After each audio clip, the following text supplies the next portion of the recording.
পর্তুগালের পোর্টো থেকে আরও একটি নতুন ভিডিওতে স্বাগত জানাচ্ছি। আমি মিস্টার ওমর। আপনারা নিশ্চয়ই জানেন পর্তুগালের ট্যুরিস্ট ভিসা এবং যে কোনো ভিসায় বৈধ অবৈধ যে কোনো উপায়ে পর্তুগালের মাটিতে পা রাখার পরে সেফ এন্ট্রি করে ট্যাক্স দেওয়ার মাধ্যমে লিগ্যাল হওয়ার সুযোগ ছিল। সম্প্রতি সেটা গত জুন মাসে বন্ধ হয়ে গেছে। এই আইন চালু হওয়ার পরে নতুনদের জন্য পর্তুগালের দরজা কি চিরতরে বন্ধ হয়ে গেল? এই প্রশ্ন সবার মুখে। তাদের জন্য আজকের এই ভিডিও, যারা নতুন করে পর্তুগালে আসার পরিকল্পনা করছেন। কারণ এই আইনটি বন্ধ হয়ে গেলেও অন্য যে আর্টিকেলগুলো রয়েছে অথবা অন্য যে ভিসাগুলো রয়েছে সেগুলো কিন্তু 100% এখন পর্যন্ত ওপেন রয়েছে। আপনারা যারা নতুন পর্তুগালে আসতে চাচ্ছেন তাদের জন্য কি কি অপশন রয়েছে, কি কি ভিসা রয়েছে, এমন 5টি ভিসার বিস্তারিত আলোচনা এই ভিডিওতে তুলে ধরার চেষ্টা করব।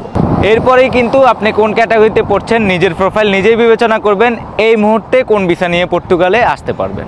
আপনি যদি আমার চ্যানেলে নতুন হয়ে থাকেন অবশ্যই চ্যানেলটাকে সাবস্ক্রাইব করে দিবেন। আমার একটা ফেসবুকে পেজ আছে মিস্টার ওমর নামে, সেটাকে ফলো দিয়ে রাখবেন এবং শেয়ার করে অন্যদের দেখার সুযোগ করে দিবেন। কেননা এই ভিডিওগুলোতে আমি ইউরোপের সকল ধরনের খুঁটিনাটি বিষয় তুলে ধরার চেষ্টা করব।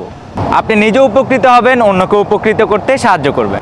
আমি সর্বপ্রথম যে ভিসা ক্যাটাগরির কথা বলবো সেটা এমন এক ধরনের ভিসা সেটার মাধ্যমে পর্তুগালে এসে স্থায়ীভাবে বসবাস করা এবং বিজনেস করার সুযোগ পাচ্ছেন।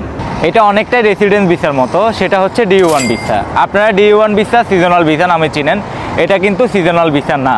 সিজনাল ভিসা হচ্ছে মূলত E8 ভিসা। E8 ভিসা সম্পর্কে ভিডিও শেষে আলোচনা করব। এখন যে ভিসা ক্যাটাগরির কথা বলবো সেটা হচ্ছে D2 ভিসা। আপনারা যারা এখানে এসে বিজনেস স্টার্ট করতে চাচ্ছেন তাদের জন্য এই ভিসা। এই ভিসাটিকে বলা হয় মূলত উদ্যোক্তা ভিসা। যারা বিজনেস করতে চান আপনারা চাইলে এই ভিসায় আসতে পারেন। এবার যে ভিসা ক্যাটাগরির কথা বলবো সেটা হচ্ছে D3 ভিসা। D3 ভিসা মূলত হাইলি স্কিল পার্সনের জন্য।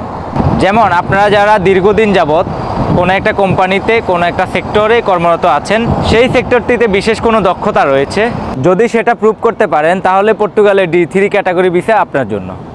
এখন যে ভিসা ক্যাটাগরির কথা বলবো সেটা হচ্ছে D4 ভিসা। এটা আমাদের তরুণ প্রজন্মদের জন্য, অর্থাৎ ছাত্রছাত্রীদের জন্য স্টুডেন্ট ভিসা। আপনারা যারা অনার্স মাস্টার্স PhD করতে আগ্রহী তারা এই ভিসায় পর্তুগালে আসতে পারবেন। সর্বশেষ যে ভিসাটির কথা বলবো সেটা হচ্ছে E8 ভিসা। এই ভিসাটি হচ্ছে মূলত এগ্রিকালচার, ট্যুরিজম এবং কনস্ট্রাকশন সাইডে যারা কাজ করতে চান তাদের জন্য। সাধারণত বছরের একটি সিজনে এই ভিসাগুলো বেশি দেওয়া হয়। নির্দিষ্ট এই ক্ষেত্রে কাজগুলো করার জন্য আপনারা E8 ভিসায় এই মুহূর্তে পর্তুগালে আসতে পারবেন। সো আজকের ভিডিও এই পর্যন্তই। আপনাদের যদি কোনো ধরনের ইনফরমেশন জানার থাকে আমাকে কমেন্ট করে জানাতে পারেন। পরবর্তী ভিডিও দেখার আমন্ত্রণ জানিয়ে আমি ওমর এখান থেকে বিদায় নিচ্ছি। সবাই ভালো থাকবেন, সুস্থ থাকবেন। আল্লাহ হাফেজ।